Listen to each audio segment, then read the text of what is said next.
The saloon doors of Charlie's place swung with a violent creak as Jane Cannary pushed through them, her worn leather boots echoing against the sawdust-covered floor. The autumn wind of 1876 had been particularly harsh in Deadwood, and it seemed to follow her inside, carrying with it the scent of impending winter and the weight of unspoken judgments. She pulled her weathered hat lower over her eyes, feeling the familiar burn of dozens of stairs boring into her back like heated irons against flesh. Why did she keep coming back to this place? The question haunted her thoughts as she made her way to the bar, her spurs jingling with each deliberate step. Perhaps it was stubbornness, or maybe it was hope, that foolish, persistent hope that someday these men would see her as more than just an oddity, a woman who dared to dress like a man and speak her mind like one too. The conversations around her dimmed to whispers, and she could feel the familiar tightness in her chest, the one that came with being the center of unwanted attention. Charlie Utter looked up from behind the bar, his expression a mixture of resignation and barely concealed annoyance.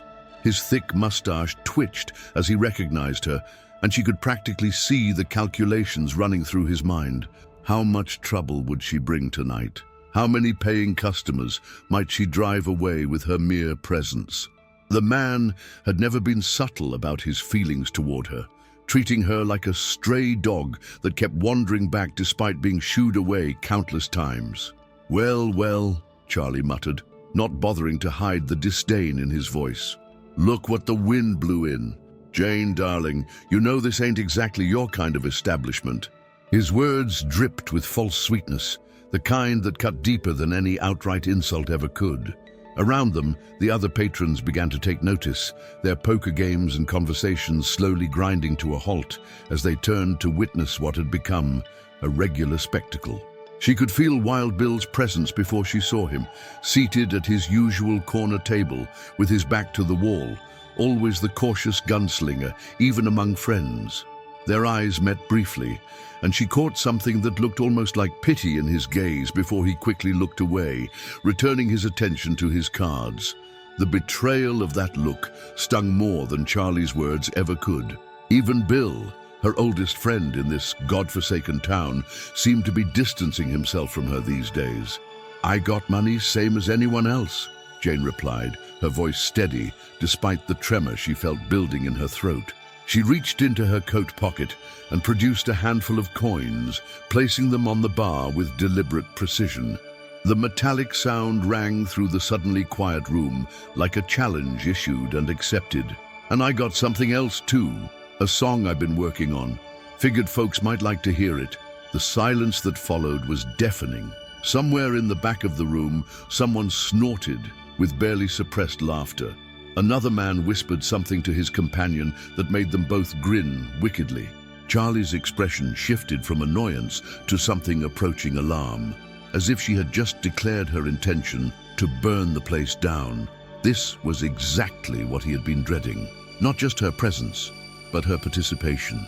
"Jane," Charlie said, his voice taking on a warning tone that she had heard far too many times before. "Maybe tonight ain't the best night for entertainment.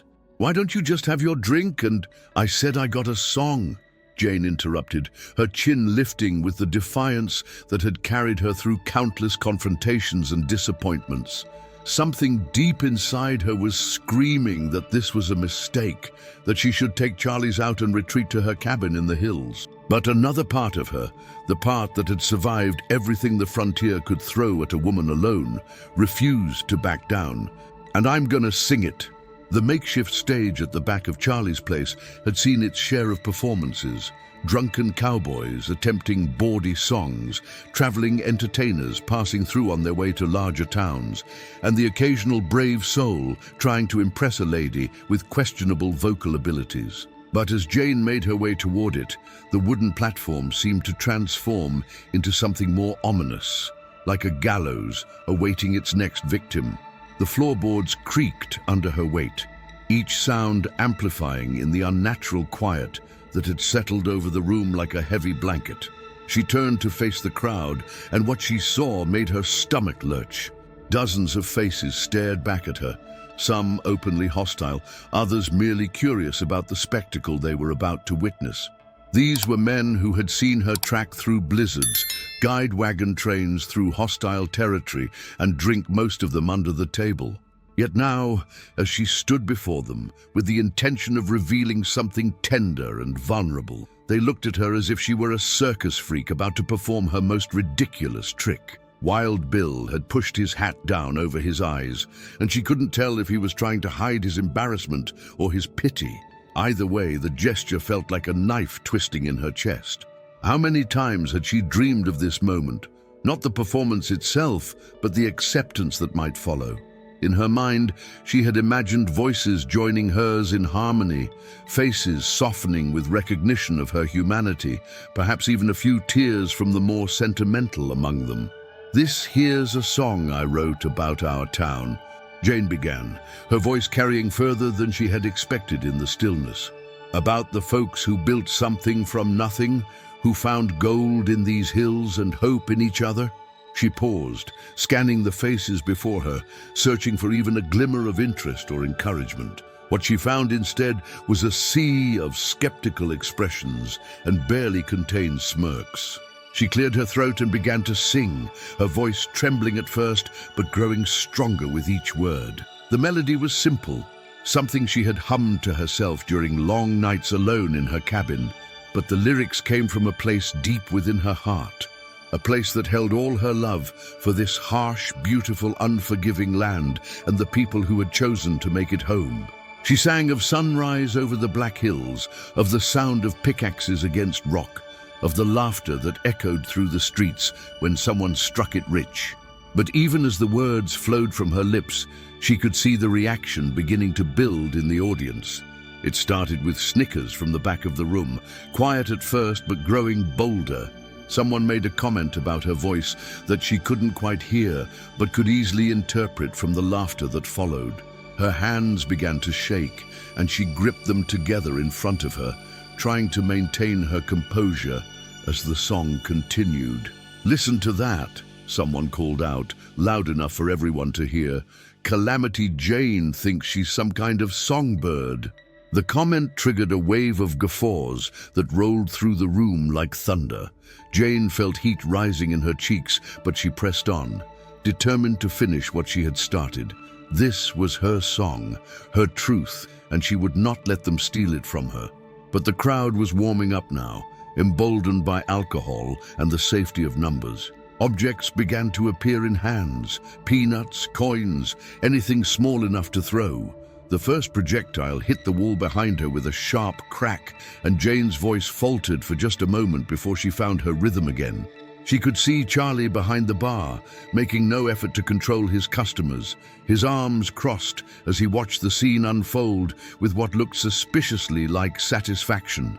The throwing intensified, and when a well-aimed piece of hardtack struck her shoulder, Jane's voice finally broke completely.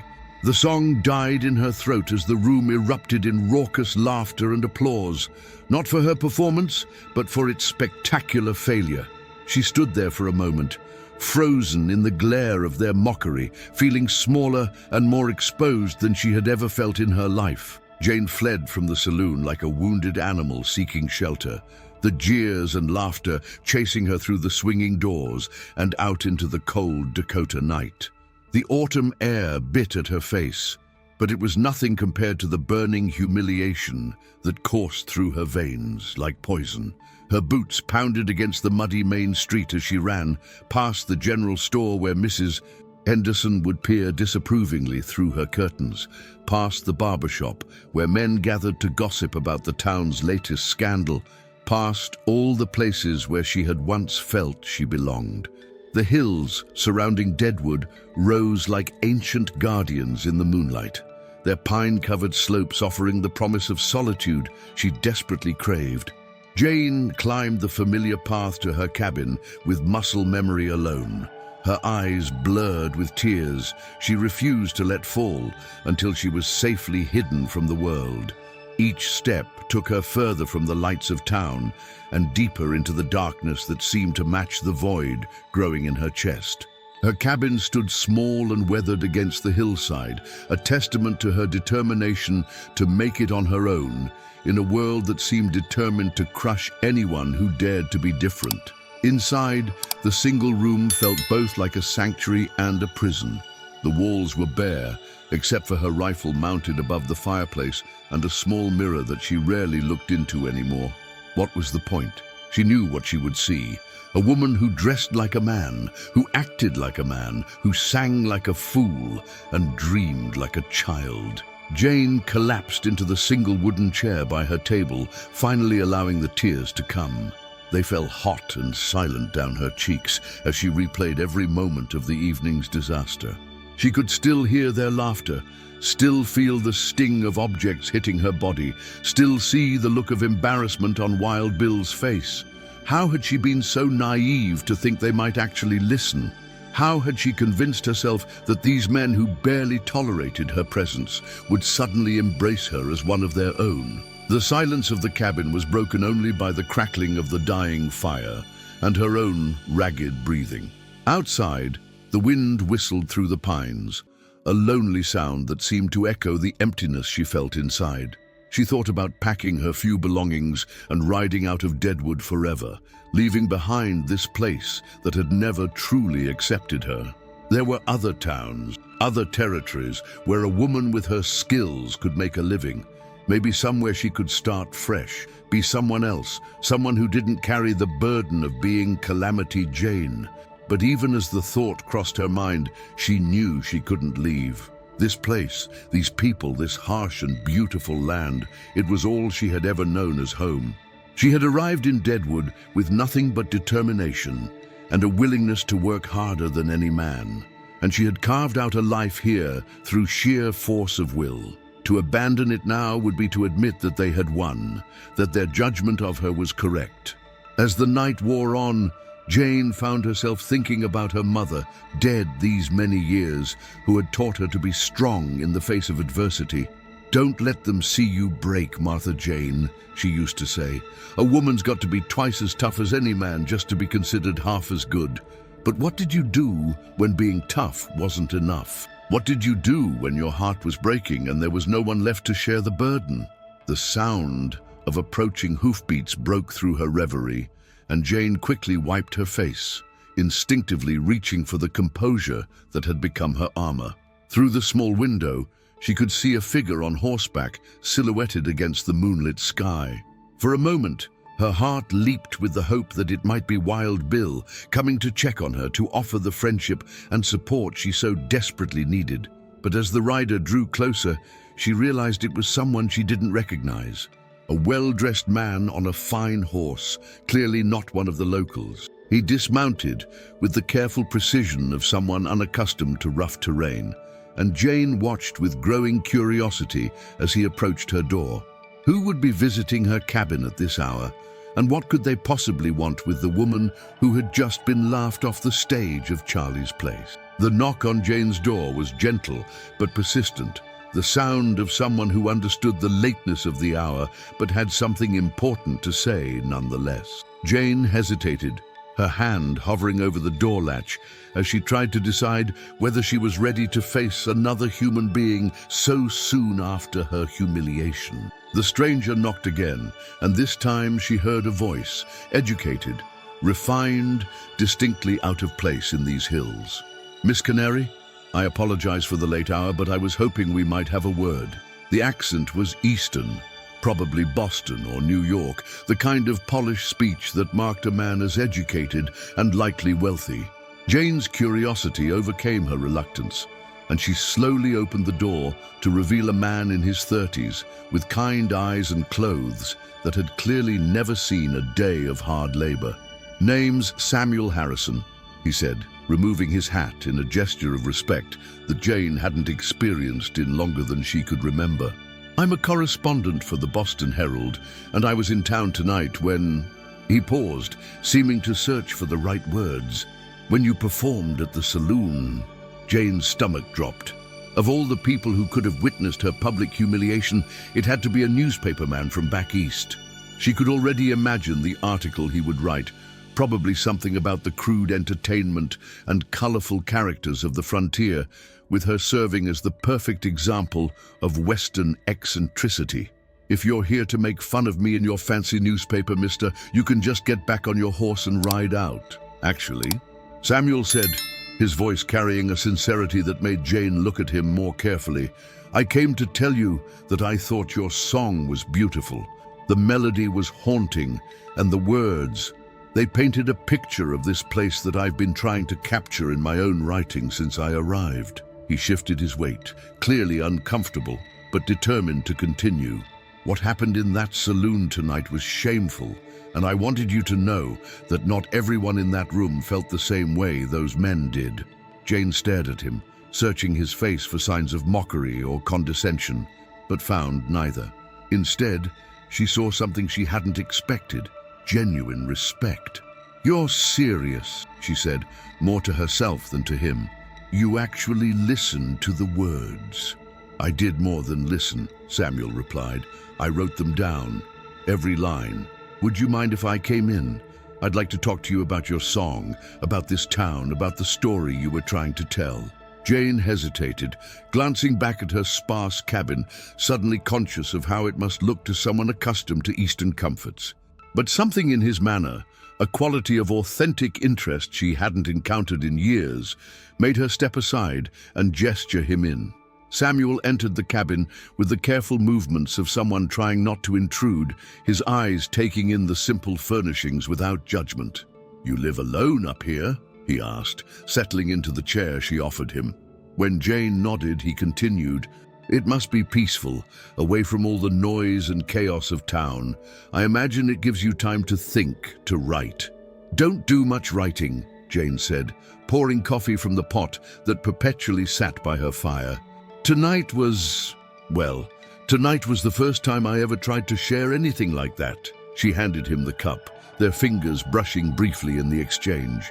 His hands were soft, she noticed, the hands of a man who had never split wood or skinned a deer, yet there was no shame in his gentleness. "Then you have a natural gift," Samuel said, accepting the coffee gratefully. "The way you described the sunrise over the Black Hills. I could see it, feel it, and the verse about the miners finding hope along with gold, that was poetry, Miss Cannary. Real poetry." He leaned forward slightly, his eyes bright with enthusiasm. "I've been traveling through the territories for months now, trying to understand what draws people to places like this, what keeps them here despite the hardships. Tonight, in your song, I heard the answer."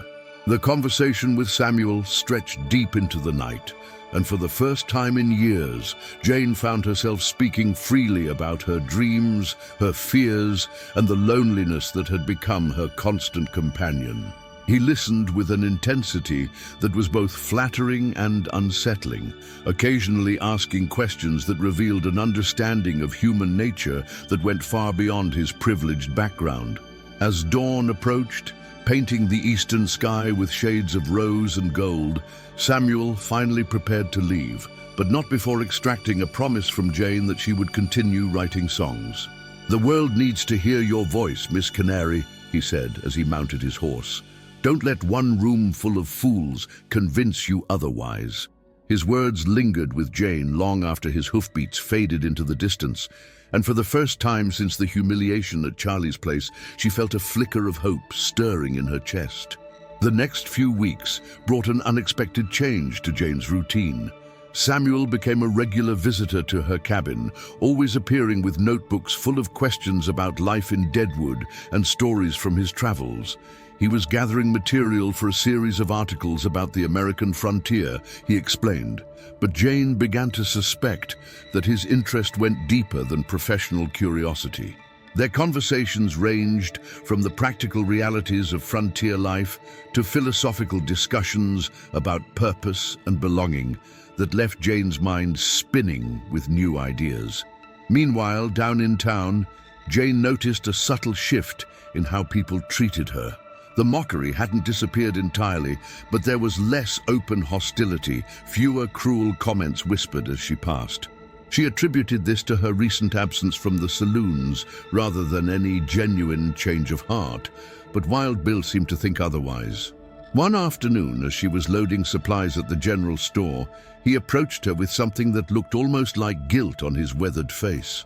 "Jane," he said, tipping his hat in greeting, "been meaning to talk to you about that night at Charlie's." He paused, clearly uncomfortable with the direction of the conversation. "I should have said something, should have stood up for you. That wasn't right, what they did." Jane studied his face, seeing genuine remorse there. "Why didn't you?" she asked, not accusingly but with simple curiosity. "We've been friends for years, Bill. I've watched your back more times than I can count." While Bill looked down at his boots, suddenly fascinated by the worn leather. "Reputation's a fragile thing out here, Jane. You know that better than most. Sometimes a man's got to choose between his friends and his standing in the community." He looked up at her then, his eyes holding a sadness she hadn't seen before. "I made the wrong choice that night. I'm sorry." The apology meant more to Jane than she could express. But before she could respond, the sound of gunfire erupted from the far end of Main Street. Both she and Bill immediately tensed, their hands moving instinctively to their weapons as shouts and screams filled the air. Through the dust and chaos, Jane could see mounted figures, outlaws from the look of them, riding hard through the center of town, firing indiscriminately at windows and fleeing citizens.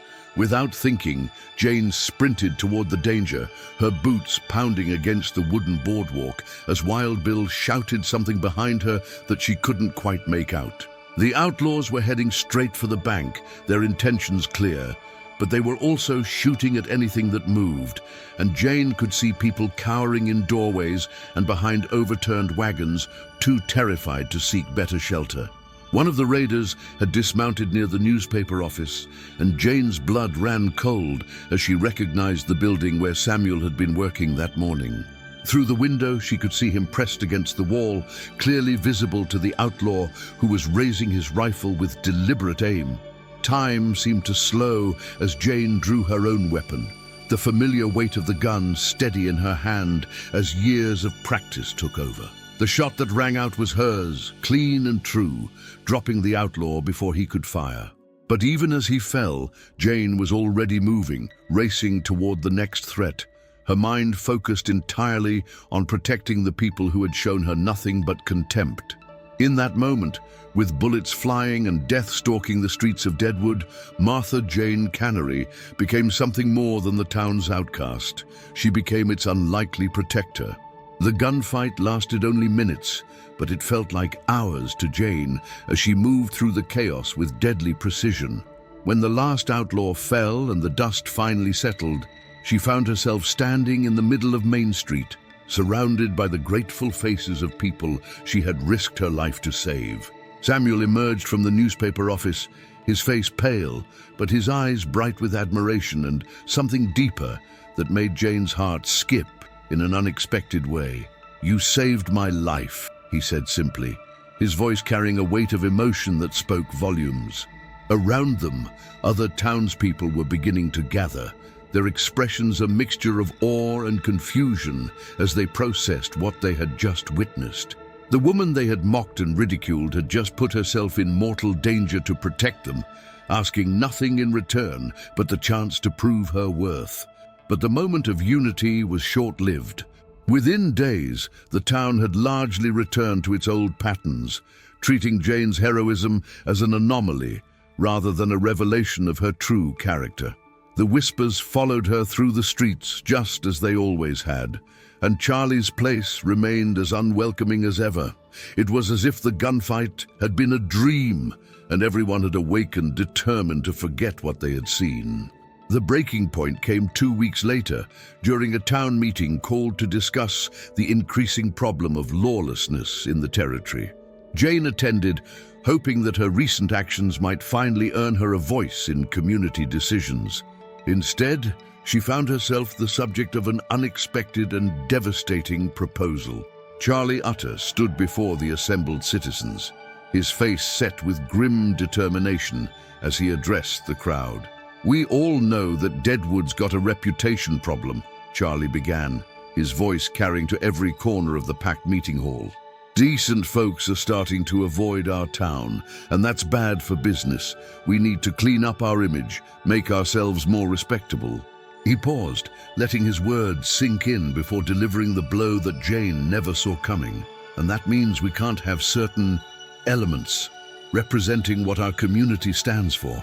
Jane felt the blood drain from her face as Charlie's meaning became clear. Around her, neighbors she had known for years began nodding in agreement, their faces reflecting a mixture of embarrassment and resolve. She wanted to stand up, to defend herself, to remind them of what she had done just 2 weeks earlier, but her legs felt like lead, and her voice seemed to have abandoned her entirely. "I'm talking about Calamity Jane," Charlie continued, his eyes finding hers across the room. "She's a good enough shot, I'll give her that, and she helped us out when those outlaws came through. But she's not the kind of woman we want representing Deadwood to the outside world. Her presence here reflects poorly on all of us." The murmur of agreement that rippled through the crowd felt like a physical blow to Jane's chest. These were people whose children she had helped deliver, whose livestock she had tracked when they wandered off, whose very lives she had saved not 2 weeks earlier. Yet here they were, voting to cast her out like unwanted refuse because she didn't fit their narrow definition of acceptable womanhood. It was then that Samuel Harrison rose from his seat near the back of the room, his movement causing heads to turn and conversations to quiet. Jane had almost forgotten he was there, so focused was she on the betrayal unfolding before her eyes. But as he walked to the front of the room, his bearing straight and his expression determined, she felt a spark of something she couldn't quite name. "If I may," Samuel said, his educated voice cutting through the tension like a blade. "I'd like to say something about Miss Cannary." Charlie's expression darkened, clearly annoyed by the interruption, but the curiosity of the crowd was palpable. Here was an outsider, a man from the sophisticated East, about to weigh in on their local problem. Samuel turned to face the assembled townspeople, his eyes sweeping across the room before settling on Jane's face with an intensity that made her breath catch. "I've spent months traveling through the frontier, visiting dozens of towns just like this one, trying to understand what makes a community truly great. And I can tell you with absolute certainty that I have never encountered anyone who embodies the spirit of the American frontier more completely than Martha Jane Cannary." The room fell completely silent, the kind of silence that precedes either thunderous applause or violent disagreement. Samuel continued, his voice growing stronger with each word. "You call her an embarrassment, but I call her the soul of this town. She represents everything that built the West. Courage, independence, the willingness to stand up for what's right regardless of personal cost. If you cast her out, you're not cleaning up your image. You're tearing out your own heart."